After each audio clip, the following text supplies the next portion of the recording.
Right. Well, we all got up at 6 in the morning to watch the Seahawks lose, so that's unfortunate. Game just wrapped up a second ago, 21-16 Tampa Bay. Uh, Weird, unexpected, kind of disappointing game flow for sure. Game lot of clear and obvious mistakes made in this one. Some of it probably exacerbated by the fact that we were playing it on the other side of the globe. I understand that. And the winning streak is over. We moved to 6-4, still first place in the division. We will still be first place in the division at the end of the week, no matter what. But definitely a few missed opportunities out there. And yeah, Tampa Bay's season is looking very much alive in their in the NFC South, and yeah, an opportunity to put some distance between us and the rest of the division is lost. So we go into the bye week with some stuff to work on, with some problems to address, and yeah, that's always unfortunate, but not necessarily a bad game. A game that was hotly contested right up until the last couple of minutes, and I find myself not being particularly upset about this game. Maybe a little upset about the fact that you had to get up early to watch it, and yeah, that's all good things come to an end. So Seahawks weren't going to win every game for the rest of the year. But what I can say is that I think there were some probably some game plan mistakes made before this game even started. It felt like in some ways you could say that Tampa Bay won the game before the game even started. I think that would actually be a somewhat apt way to put it because of some personnel decisions made before the game. And I'm wondering about those. I saw some things out there that were very reminiscent of the things that I saw early in the season that I didn't like, especially on defense.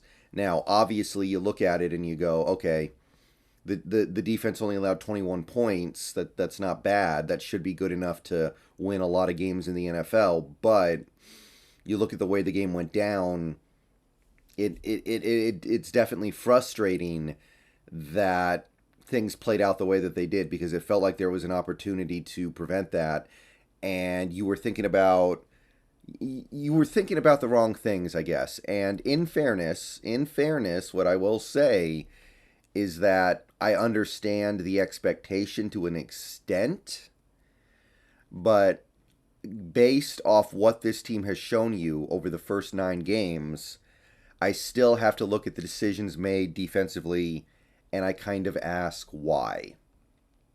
So let's start with the defense.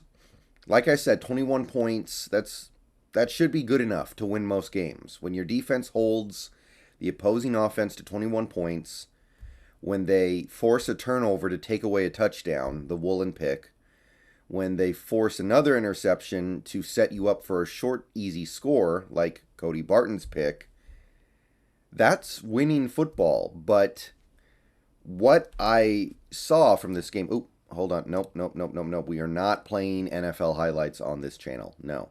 No, no, no, no. Okay. But most of what I saw from this game was before kickoff, you go in with only a handful of defensive linemen active. Brian Monet inactive. I understand you're not playing him, and I understand that you might look at this game before it starts and go, okay, we're not going to need him in this game. But I believe you also had Miles Adams inactive, so you're down to just a handful of defensive linemen. You've got Shelby Harris, Quentin Jefferson, Poona Ford, Al Woods, and I don't even know if we played LJ Collier very much in this game. I didn't see him very much. I know that. I'll be interested to see the snap counts from this one, but because of that, because of your lack of defensive linemen you've got up front, you're playing two-man fronts a lot again. And for the first time in a while, I saw it. I saw two-man fronts on multiple neutral or even run favorable downs. And Tampa Bay ran the ball on those downs and they got positive plays. So if I was to really critique any area of this defense, it would just be that. I think the game plan, I get it. Tampa Bay hasn't run the ball well this year at all. But guess what? You gave them the opportunity to run the ball well, and they did. We're talking about almost 5 yards a carry for Rachaad White. He's barely done anything this season. I think he had more yards in this game than he did the whole year before this game. Leonard Fournette, 4 yards a carry, touchdown. Productive game for Leonard Fournette. And boom, just like that, Tampa Bay is controlling the game on the ground.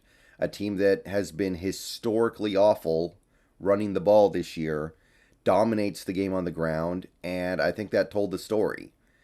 All year, since week 1, Tampa Bay has not been able to lean on their run game at all. Today, they were 161 yards. They were able to run the clock out at the end. They were able to pick up key first downs late in the game on the ground. And to me, that was the reason why they were able to control the game. Obviously, only 21 points, like I said, doesn't sound that bad, but Tampa Bay was able to control the game and keep the ball because they ran it well. And we would be amiss to not note the fact that Brady did play fairly well.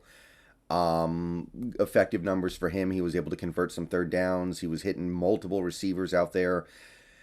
I will say there was no pressure at all on Brady.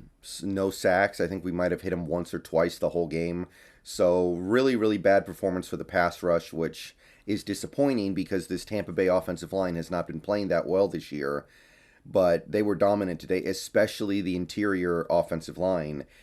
And when I'm looking for things to really point out on this defense, I again look at that defensive line. Now, first of all, it was a mistake to play those two-man fronts as much as we did, especially when we did. And I think that was a big part of the problem today. But the players themselves, just not very effective at getting off their blocks and making any kind of plays or eating up blocks for other players to make plays. So I'm looking at this defensive line and wondering where they went today. I think that Brooks actually played a good game, and luckily he didn't get seriously hurt at the end on this terrible turf. So that's good, but Brooks played well, as near as I could tell. Barton played well. He had the interception. He made some other pretty good plays out there, so it's not the linebackers today, I don't think. I don't think it's the safeties. I know Quandre Diggs got kind of embarrassed on that one Rachaad White play, but Ryan Neal played well. And I'm looking at this defensive line and going, okay, you didn't put them in good positions to succeed, but nevertheless, they still didn't play a very good game. And the main thing that kept this game from turning into a boat race was, I'm just going to say it, Byron Leftwich losing his mind and doing direct snaps to Leonard Fournette and then letting him throw the ball. I mean, Tampa Bay is just running a simple offense that's working brilliantly, and then he just decides, you know what? I'm going to let Leonard Fournette throw the ball to Tom Brady on a terrible field where everyone is slip and sliding around back and forth, back and forth, back and forth.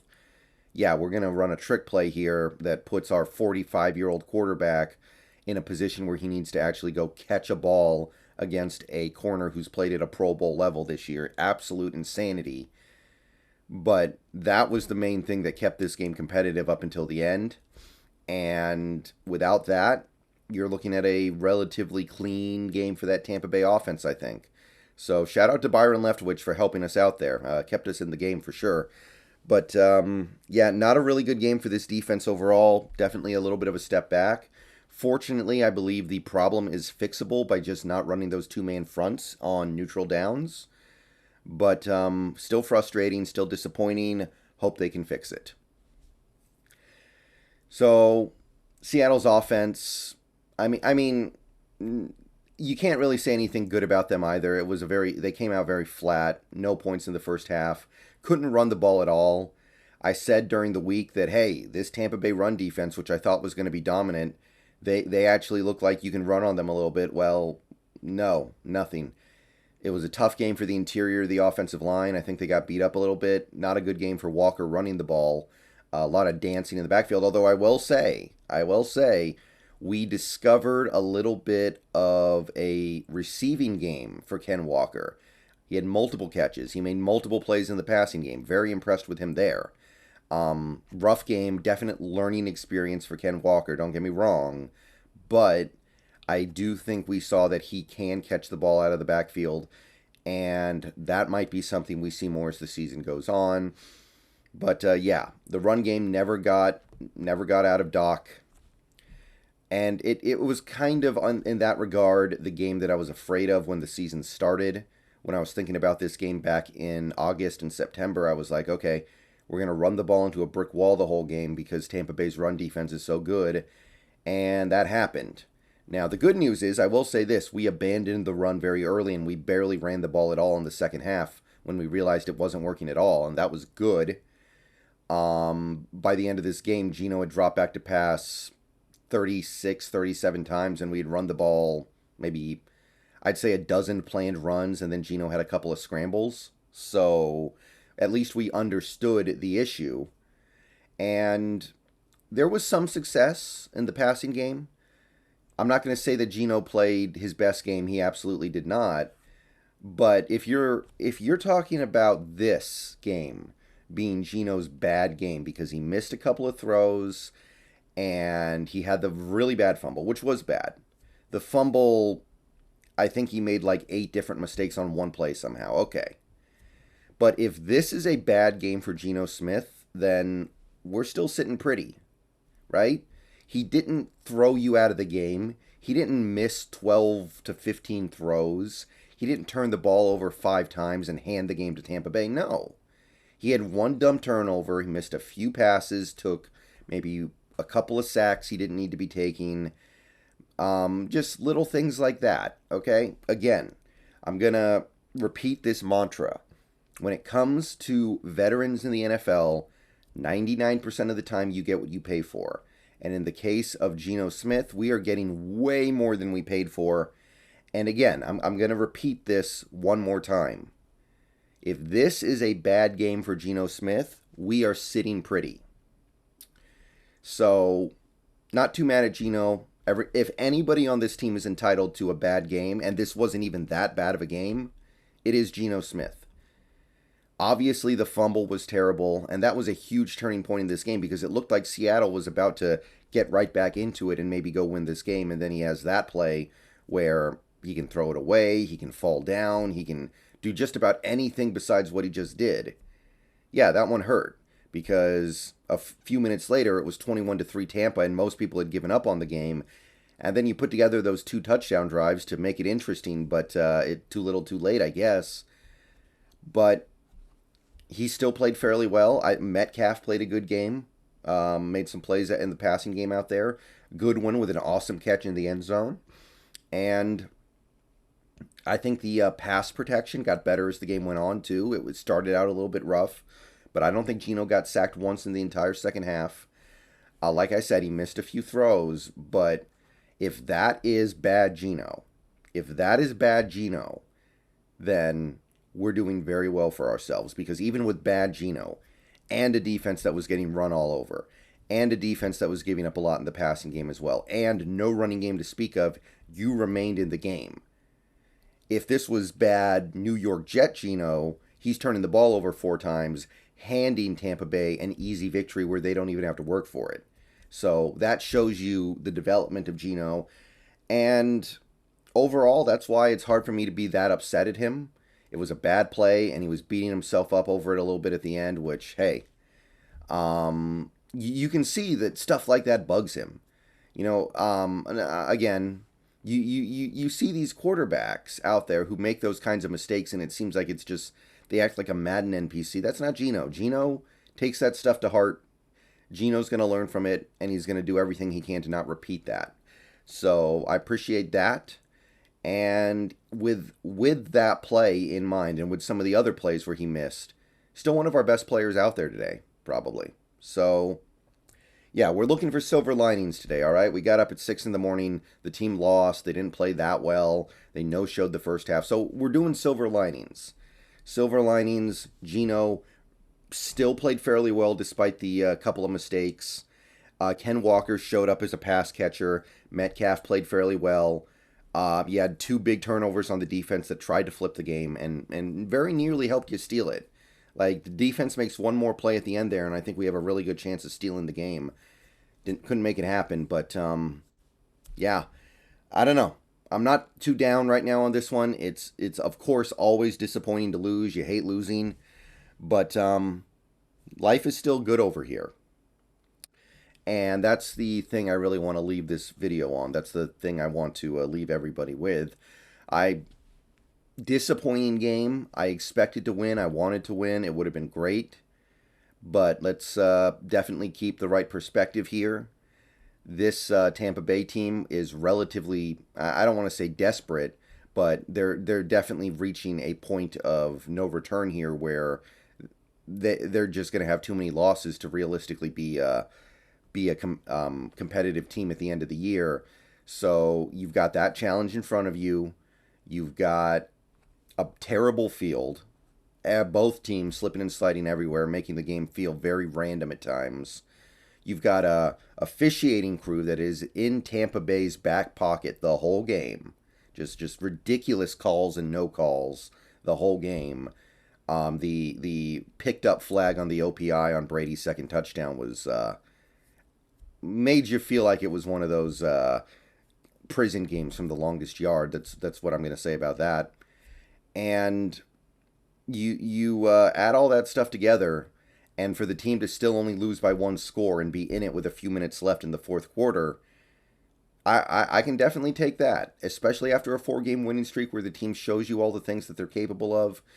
It's a learning experience for them for sure. Walker will learn from his dancing in the backfield not resulting in anything good. I believe that Geno will learn from the fumble that he had. I think that the defensive coaching staff will learn that those two-man fronts cannot be utilized on neutral downs. Brady seemed to identify it every time, went after it. Other teams in the NFL are going to do it. You need to get your 3 defensive linemen up on the line or 4 on those downs, or else it's going to keep happening. So that's what I'm going to call this one, a learning experience. Certainly still a missed opportunity, but I'm going to go watch the other not so early, but nevertheless early games. And we're moving into the bye week, 6-4, which is way better than people were expecting. Life is still good. Would have been nice to be 7-3 instead, but hey, this team showed some resiliency today, and I can acknowledge that. It was 21-3. It looked like the game was over. They made a few plays to make it interesting. I can appreciate and respect that. I can appreciate and respect Geno fighting back from the terrible mistake that he made to throw a couple touchdowns and keep the team in it. The team did show improvement as the game went on. And, hey, maybe I'm still riding a little bit of a high from beating Oregon last night. I don't know. I know this game was a little bit of a no-show at the start, but life is still good. See you guys later in stream. Go Hawks.